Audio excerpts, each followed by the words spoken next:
وليس لجاهل في الناس معنى ولو ملك العراق له تأتى. نحن عندنا في المغرب هذا التعبير، ما أدري هل لكم مثله. نقول مثلا هذا رجل فيه المعنى، ونقول هذا رجل ما فيه معنى. عندكم هذا التعبير؟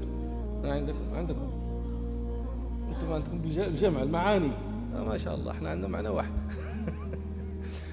فالجاهل لا معنى فيه، لا تفرح بوجوده ولا تحزن لفقده ولا يأتيك منه في الغالب ما ينفعك، وإن جاءك منه شيء فإنما يأتيك منه ما يضرك. فما المعنى الذي فيه؟ ولأي شيء تستبقيه؟ ولو كان ملكا على العراق. ولماذا الشيخ يذكر العراق؟ لماذا يخص العراق بالذكر من جزيرة العرب كلها؟ لأن العراق في ذلك الزمن هي التي يضرب بها